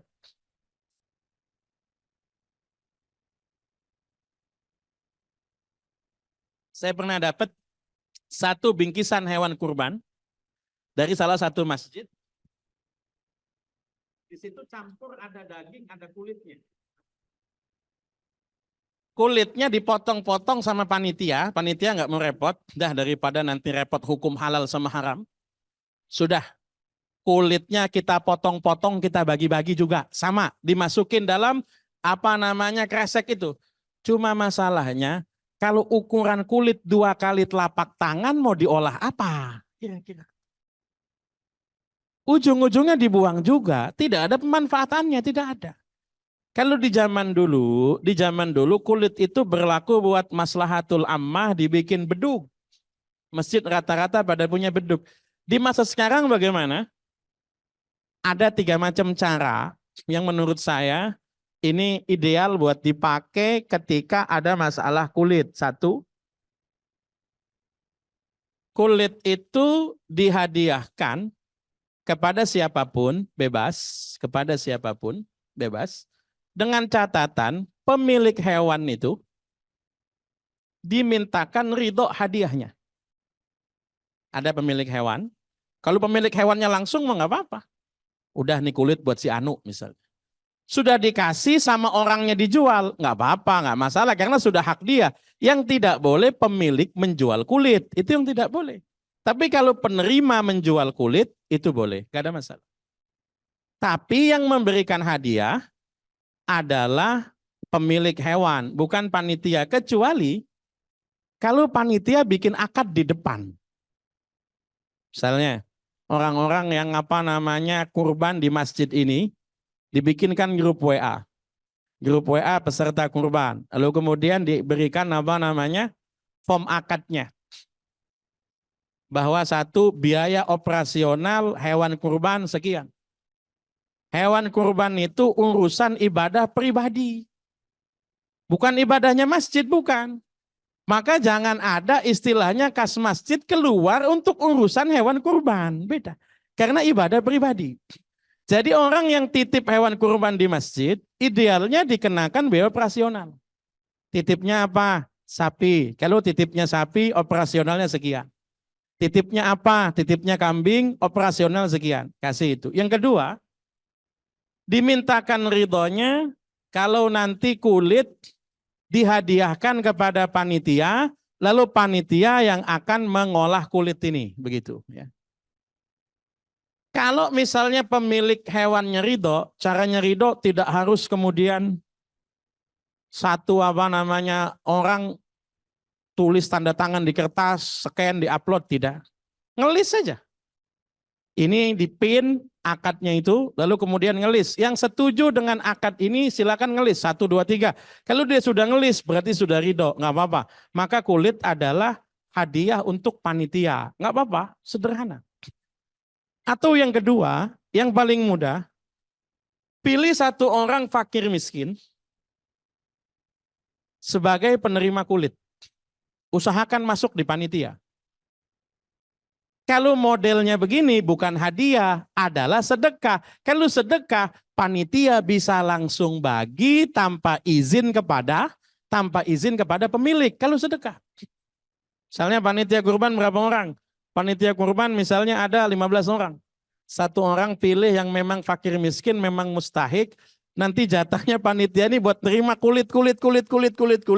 Tapi kemudian nanti disepakati kulitnya akan dijual dan untuk dana apa, silakan, nggak masalah. Tapi hakikat kulitnya tidak menjadi upah transaksi, tapi menjadi sedekah. Jadi sedekah ya. Ya, sedekah ya. Kemudian lagi yang ketiga, ada pendapat yang ketiga.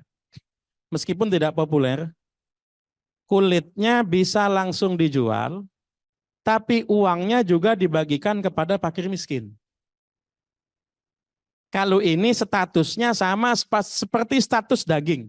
Kalau mereka dapat dagingnya bisa dipotong-potong. Kalau sekarang ini nggak dapat dagingnya, kalau kulit dipotong-potong nggak ada manfaatnya, nggak ada. Kulitnya jual, tapi bukan buat keuntungan panitia. Kulitnya jual, tapi kemudian tetap dibagi kepada fakir miskin. 3 macam ini boleh, nggak ada masalah. Ya.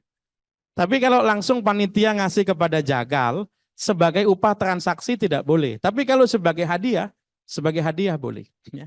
Kalau ada yang ingin tanyakan silakan. Pak Ustadz, kalau seandainya kulit itu dijual terus uangnya buat makan-makan panitia bagaimana? Kalau kulit dijual, uangnya buat makan-makan panitia, maka tadi, kalau panitianya tidak ada yang fakir miskin, maka jatuhnya kan hadiah. Kalau hadiah berarti pakai akad. Tapi kalau di antara panitianya ada yang fakir miskin, berarti tanpa akad bisa. Jadi caranya kalau panitianya memang pengen makan-makan tadi, caranya apa? Satu orang ada yang fakir miskin, itu penerima kulit dia yang jual begitu. Jadi kalau dari pemilik hewan, semua daging hewan kurban dan kulitnya sudah didistribusikan, patokannya itu ya. Mudah-mudahan bisa dipahami ya. Jadi harus ada akad. Kalau di antara panitia tidak ada yang fakir miskin, harus ada akad hadiahnya. Kalau panitia pasti ada yang miskin, ada yang kaya. Nah, kalau di panitia dan fakir miskin nggak butuh akad, karena jatuhnya kan sedekah. Kalau sedekah itu tidak perlu izin kepada pemilik hewan, bisa langsung sedekahkan, nggak apa-apa. Tapi kalau hadiah itu kan yang punya hewannya bukan panitia, tapi pemilik hewan begitu. Ya. Mudah-mudahan bisa dipahami.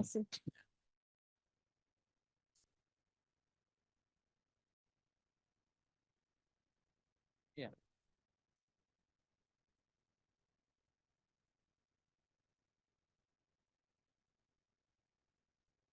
Iya, jagal itu upahnya bukan objek hewan kurban, bukan. Jagal sudah kita kasih uang, tapi kemudian pemilik hewan kasih lebih sebagai hadiah, boleh. Kalau pemilik kasih hadiah boleh, nggak apa-apa.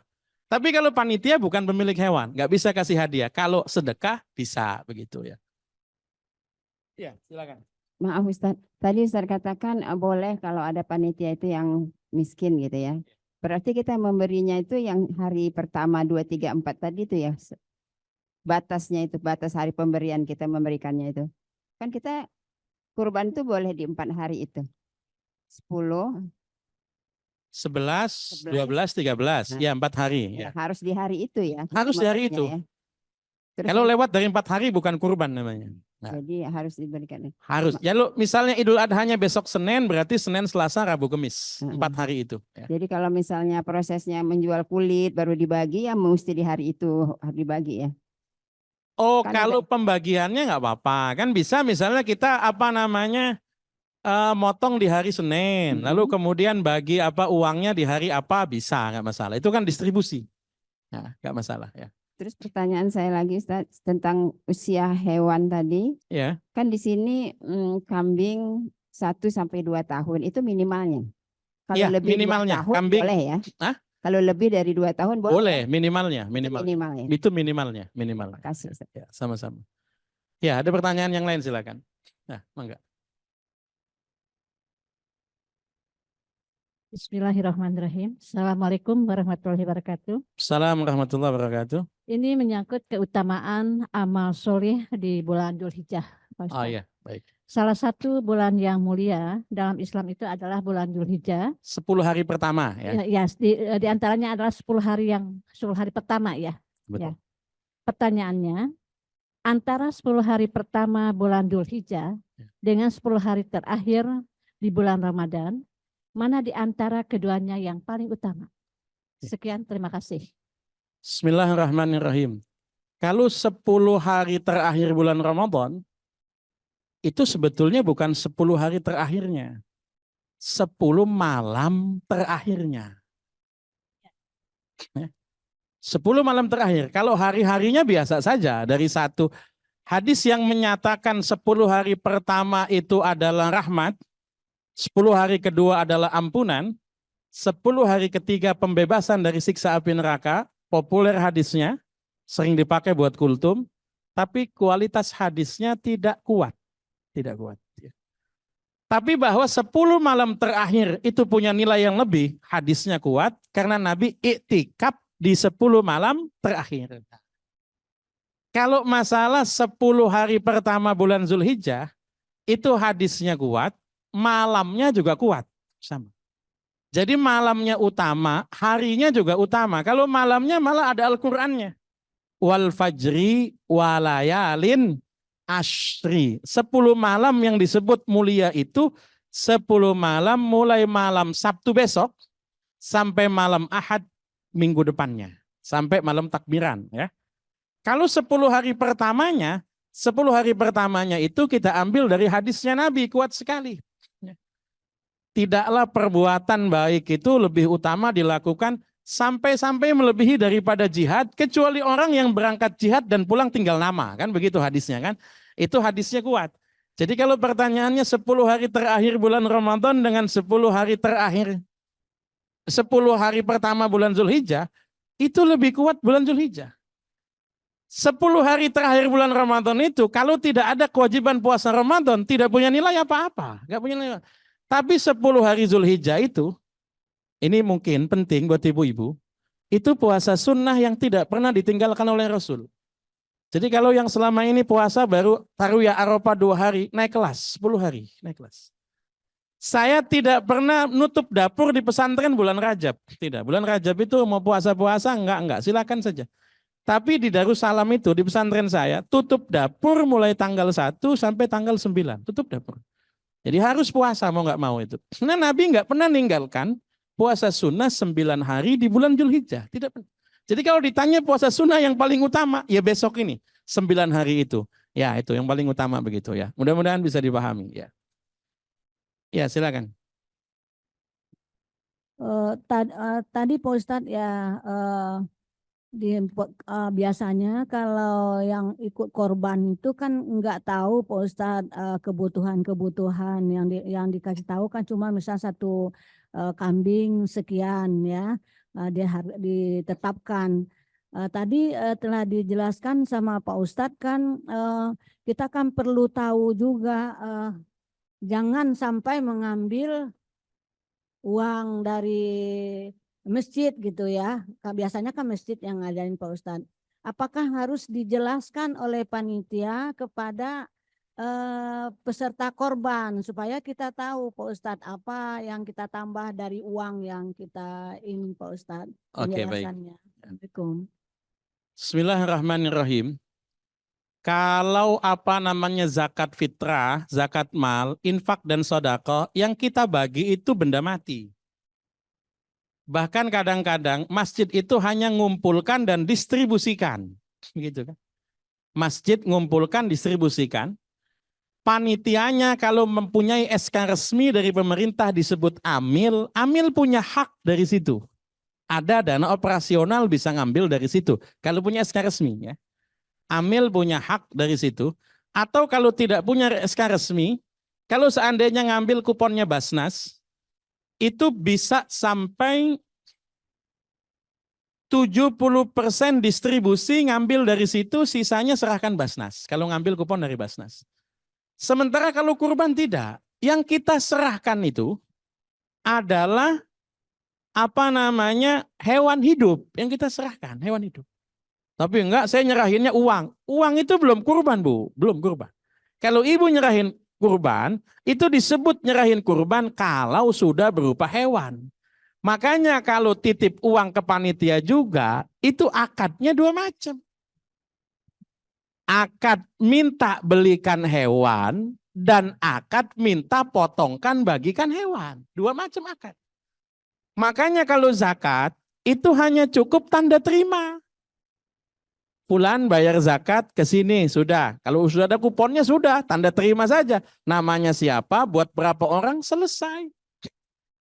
Tapi kalau hewan kurban kan tidak. Kalau misalnya diserahkan hewan kurbannya mati, tanggung jawab siapa nih? Kan gitu kan. Habis diserahkan mati, harus jelas resiko siapa yang pegang, tanggung jawab siapa yang pegang. Itulah kenapa kemudian ketika penyerahan hewan, itu kalau idealnya secara fikih ada akadnya. Minimal ada formnya lah, bukan sekedar tanda terima, tapi bahwasanya kalau dia potong kambing nih, ada upah jagalnya, ada biaya bersihin lingkungan masjidnya, ada beli buat kresek plastiknya. Kalau belum punya timbangan ya butuh timbangan. Butuh banyak orang yang dikasih konsumsi dari kegiatan ini. Masa dia ngasih apa namanya, ngasih kambing gitu aja. Ya nggak bisa, kecuali dia potong sendiri, silakan saja.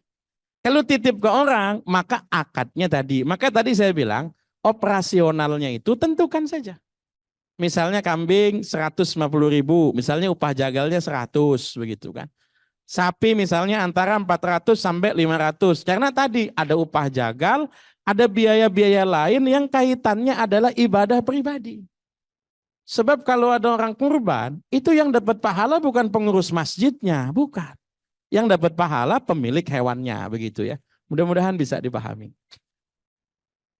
Jadi ditentukan saja berapa biaya operasionalnya, begitu ya.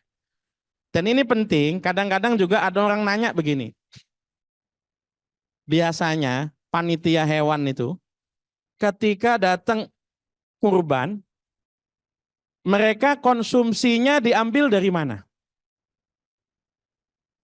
Dari daging kurban. Panitia kurban kan begitu, misalnya nih, potong-potong apa segala macam, itu nanti kan orang yang ikut serta kurban segala macam kan repot. Mau nggak mau ada konsumsinya kan. Konsumsinya diambil dari mana? Dari uang operasional, ya. Misalnya mohon maaf nih, belikan nasi padang, makannya tongkol, yang di depan daging, itu kira-kira panitianya ikhlas apa enggak? Daging banyak, masa gue dapatnya telur gitu kan? Daging banyak loh di depan, maka banyak tempat daerah itu yang kemudian panitia masih bagi-bagi apa namanya, masih bagi-bagi hewan, tapi kemudian juga makan konsumsi diambilin daging hewan kurban itu. Boleh nggak semacam itu? Kalau baliknya tadi sama, kalau di antara panitia tidak ada yang fakir miskin, boleh minta akad hadiah. Nanti mohon maaf Pak Bu yang nitipkan daging hewan di sini, kami minta keikhlasannya hadiah ya daging yang dipakai buat konsumsi panitia. Kalau sebagai hadiah aman. Atau kalau ada yang fakir miskin, maka cukup nggak usah pakai akad, nggak apa-apa. Anggap saja kita ngasih hewan kurban ini sedekah ke dia, kemudian dia apa namanya pakai buat konsumsi, aman nggak masalah begitu, nggak masalah ya. Tapi patokannya adalah jangan sampai kemudian yang tidak panitia nggak boleh makan di situ. Karena kalau yang bukan panitia nggak boleh makan di situ, statusnya seolah-olah menjadi upah, kan gitu. Ini sering nih, panitia kan kumpul-kumpul, wah makan gulai, enak begitu kan. Saya nanya, boleh nggak makan? Nggak boleh Ustadz, Ustadz bukan panitia. Loh justru saya harus makan, saya bilang. Kalau saya nggak makan, ini nanti seolah-olah jadi upah panitia. Padahal tadi hewan kurban tidak boleh ada yang jadi upah panitia, nggak boleh. Seluruhnya adalah ibadah lillahi ta'ala begitu. Tapi kalau di antara panitia tadi ada yang fakir miskin, anggap saja satu sedekah buat dia buat konsumsi aman. Atau kalau tidak ada, minta ridho hadiahnya aman begitu ya. Mudah-mudahan bisa dipahami ya. Kalau masih ada yang ingin ditanyakan silakan.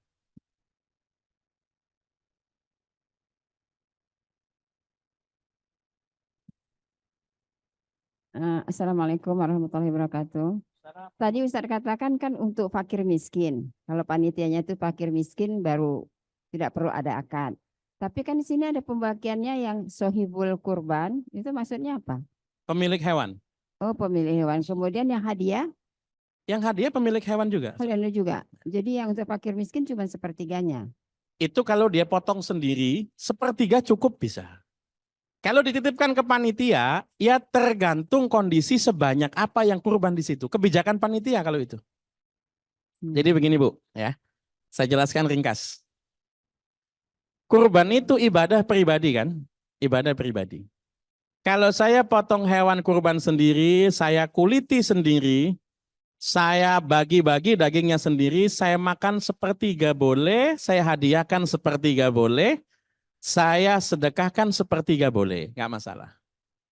Tapi kalau saya titip pada orang lain, itu kira-kira ikut aturannya saya apa ikut aturan DKM-nya? Ikut aturan DKM-nya.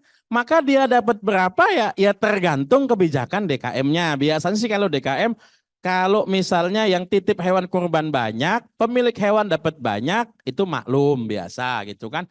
Tapi kalau yang kurban memang cuma dia satu-satunya dan ngotot minta sepertiga, ya kesian yang lain kan gitu. Kalau sedekah, sejak dari akad pertama memang akadnya bukan akad potong. Kalau cuma sekedar potong doang kejagal, bukan ke panitia. Ya kan? Kalau akadnya adalah akadnya potong, itu kejagal. Akadnya itu kan titip hewan kurban untuk dipotong dan distribusikan. Kalau sedekah, itu nggak perlu minta izin pemilik hewan. Karena memang dia pengen sedekah dengan hewan kurbannya. Tapi kalau hadiah, bisa jadi pemilik hewan punya keinginan kasih hadiah kepada siapa. Bisa jadi. Misalnya begini, saya titip di sini ya, terserah panitia lah bagi saya berapa, cuman saya pengen hadiah, tolong Ustadz Anu dikasih. Saya kebetulan ngaji sama Ustadz itu, tolong dikasih. Jadi yang kirim hadiah itu masjid, tapi kemudian datangnya dari pemilik hewan kan begitu. Saya juga nanti minta untuk mertua saya sebagai hadiah. Bisa nggak apa-apa itu, ungkapkan saja begitu kan. Nah tapi kan tidak masuk di akad itu. Makanya kalau panitia minta hadiah kulit, itu dia minta ridho sama pemilik hewan begitu ya. Mudah-mudahan bisa dipahami. Berarti kalau begitu yang panitia, ya, boleh kan dia itu memakan sebagai hadiah? Boleh gimana? Kalau kita beri dia sebagai hadiah, misalnya Boleh, kita masak, boleh. Boleh kan?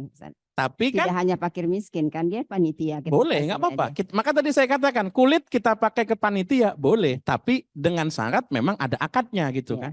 Nggak boleh panitia ngambil sendiri, ini hadiah buat saya, nggak boleh, karena bukan dia pemilik hewannya begitu. Ya, Harus ridho yang ya punya harus ridho sahibul kurbannya begitu ya. Makasih. Mudah-mudahan bisa dipahami ya. Makasih. Ada pertanyaan yang lain? Kalau sudah tidak ada, ya saya cukupkan sampai di sini. Ya. Kayaknya pembahasan kurban selesai atau masih ada yang mau dibahas di minggu depan. Kalau selesai, saya lanjut ke bab berikutnya, begitu ya. Selesai ya, alhamdulillah clear selesai ya. Sama-sama kita tutup dengan doa kafaratul majlis. Subhanakallahumma wa bihamdik. Asyhadu an la ilaha illa anta astaghfiruka wa atubu ilaik. Hadanallahu wa iyyakum ajma'in. Assalamualaikum warahmatullahi wabarakatuh.